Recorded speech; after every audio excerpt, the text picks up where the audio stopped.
Hey guys, welcome back. BDCKR here, and we're back with another Sci Fi Block unboxing. Nerd Block keeps sending them to us, so a huge thank you to Nerd Block. We just totally would not be doing this at all if it was not for Nerd Block. So quickie in the description, there's a link to subscribe if you want it, and the idea is it's a subscription service. You pay a certain amount each month. They put together a package of stuff that is meant to appeal to the fandom to which you're subscribing. So in this case it's Sci Fi Block, there's the classic Nerd Block, there's Junior Nerd Block, there's Horror Nerd Block, or not Horror Nerd Block, there's Horror Block, Comic Block.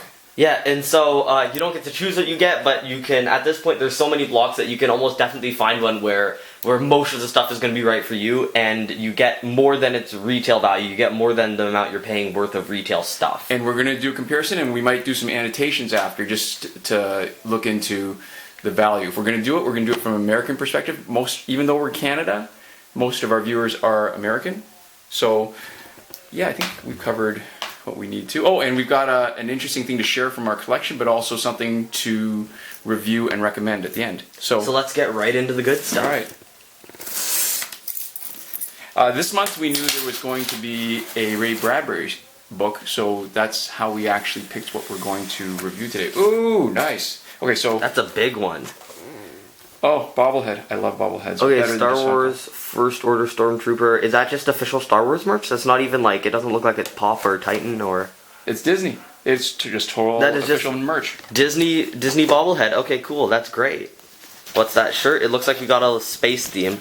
Oh, that is the X-Wing. Oh, nice. I like so the it's design. like a galaxy design? Or like, it looks like stars in like galaxy kind of...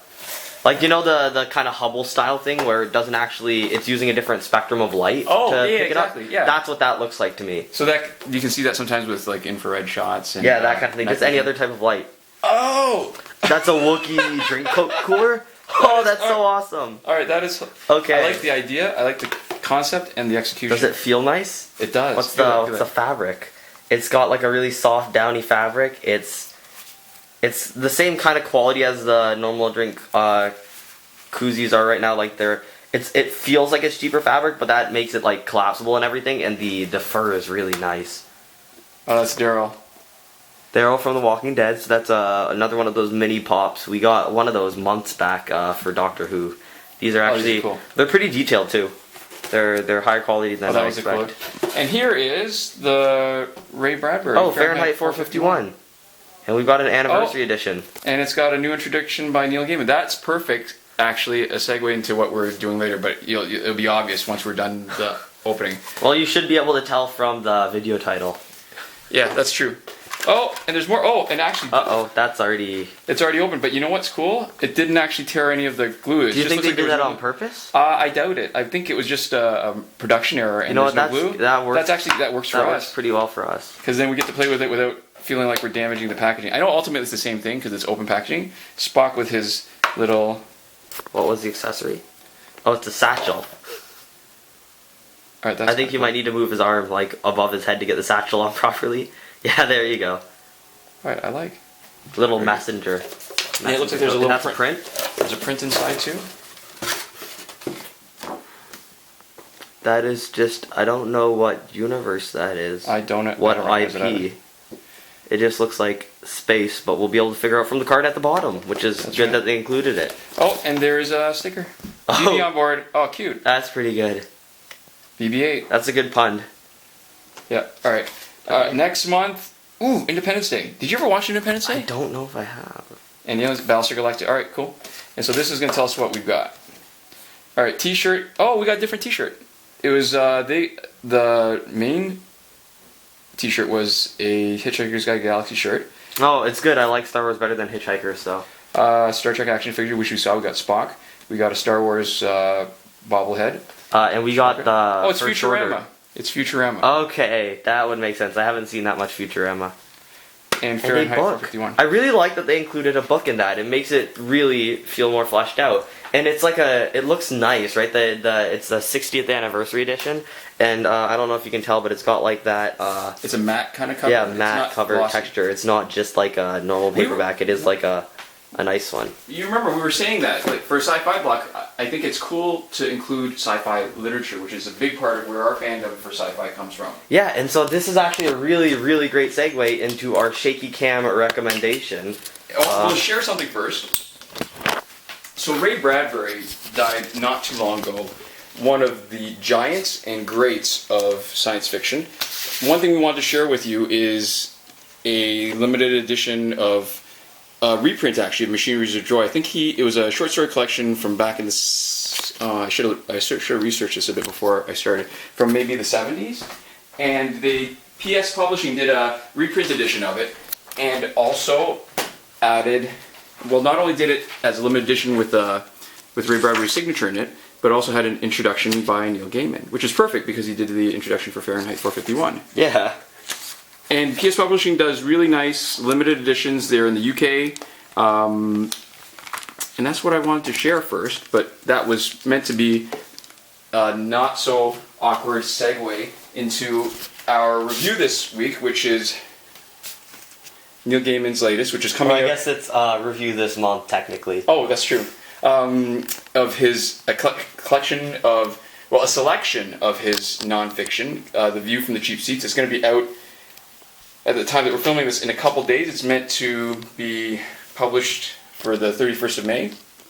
And, I guess the first thing we should say is thank you to HarperCollins for sending us a free review copy, and thanks to their generosity, we're actually able to do this before its publication date. Yeah, and it's really good.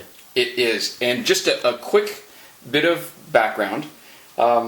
If you've been following us, you know we like science fiction and fantasy, but we also like a lot of nonfiction, especially if it's written by those same authors who write our favorite stories. And unlike our usual kind of blurbing at the end, I've actually written a few notes because I want to hit a few points, okay? So here's a few examples. So the first one you saw was Jo Walton's What Makes This Book So Great, with selections from her Tor.com posts about her favorite speculative fiction books. There's Ursula Le Guin's Language of the Night. It's a classic, essays about fantasy and science fiction.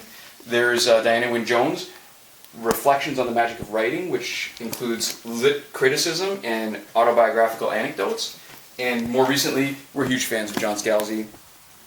Your Hate Mail Will Be Graded is a collection of his blog posts, and it includes his really widely read essay, Being Poor. If you haven't read it, you should. It's really good. Which brings us to Neil Gaiman's The View from the Cheap Seats. Neil Gaiman's probably best known for writing one of the most important comics from the late 80s to 90s. You'll see the collection of the first volume of the Absolute Sandman collection. But since then, he's also he's created a significant body of work in speculative fiction and children's lit, including, you've got Coraline, actually. You've got Ocean at the End of the Lane, Graveyard Book, American Gods, Good Omens. So that's background, but what about the book itself? I gotta say, it's as good as any of his fiction. If you, do you read his blog? I don't. Okay. If any of our viewers follow his blog, you've probably seen a few of the essays in this book reprinted there already. My absolute favorite piece in this is the one that he did on Lou Reed, and it was originally printed in The Guardian in 2013 when Lou Reed passed away, but they broke it up in the book into the 1992 interview he did, and a few new bits in sort of, what's the word I'm looking for? An appreciation of Lou Reed. Yeah, and it's really, really good. Yeah, it's one of my favorite pieces of fan writing ever. I haven't read the entire book, but I did read that essay, and it was just so, so good. Yeah. All right, really small digression. I know I'm not using the definition of fan writing like most other people might use it. As far as the Hugos are concerned, so the Hugos are one of science fiction's most prestigious awards. And according to the Hugos, fan writing is something that appears, quote, in a low or non-paying publication. But to me, there's something too narrow in the definition of fan writer if it could exclude a piece like Gaiman's about Lou Reed, and it's perfect. It really captures the feeling of being a fan, of being inspired by a favorite artist, and having your eyes really opened by a great work of art. So the collection itself covers a lot of ground, and even though many have been on his blog, there are a lot that have not, and that's not surprising when the essays have been drawn from so many disparate sources. So we've got a few examples here. There was a a tribute to Dave McKeon in the 2002 World Fantasy program. There's actually, let's pull this. There was an introduction to Diana Wynne Jones' book by Neil Gaiman that was collected. There was Kim Newman's, the original Dr. Shade and Other Stories, with an introduction by Neil Gaiman at the beginning. And even Neil Gaiman's own Make Good Art. Oh, and this is kind of cool because this is back in the day, I guess. Bone was a reasonably popular independent comic, but now it's really sort of hit the big time with Scholastic. Yeah, and so this edition is long out of print. The introduction, the foreword, I guess, by Neil Gaiman isn't in any current edition, but they pulled that and put it into the collection too, which is kind of cool. Yeah, so some stuff that you'd be able to get from his blog, some stuff that you can't get anywhere else, or can't get anywhere else easily, and it's just overall a really, really solid book. All right, so we're both big fans of Neil Gaiman's writing, and most of it so far has been fiction, but to me what's most striking about his nonfiction, he's so smart, so wise. Even when there was a part in there where he's apologizing to Scott McCloud for guessing and being wrong about comics and the internet, I never really lose the sense that Neil Gaiman is like someone who knows, like he gets it, like he pays attention, he's lived a lot, he's learned a lot, and he sort of understands like the secrets of the world, you know?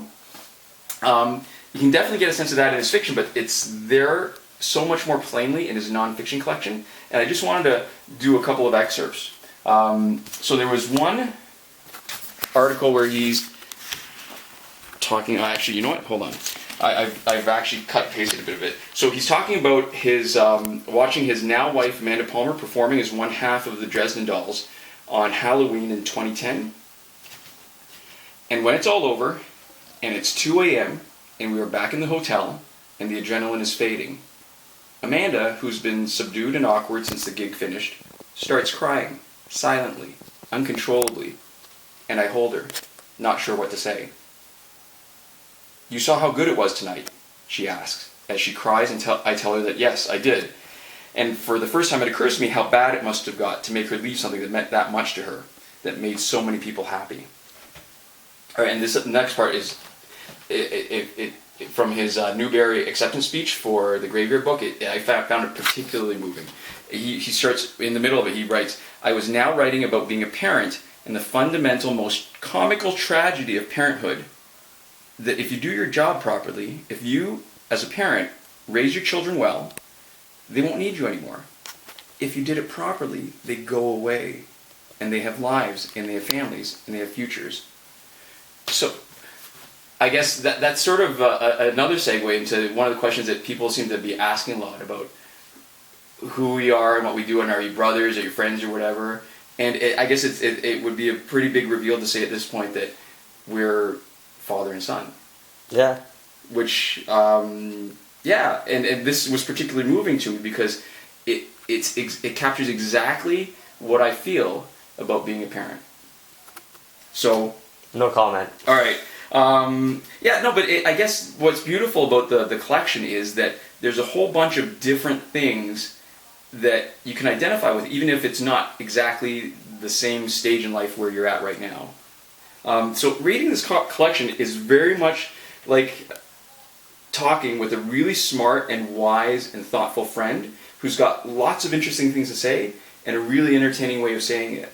And if it isn't obvious enough, I highly recommend this book.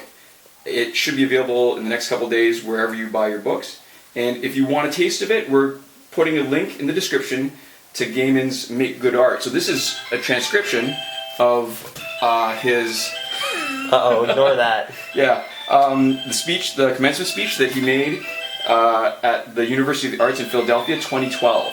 And it's a YouTube video that's we've linked to in the description. Okay. So apparently we need to go. We have to answer the phone. Well, anyways, thanks for watching. We'll see you guys next time. Komoda.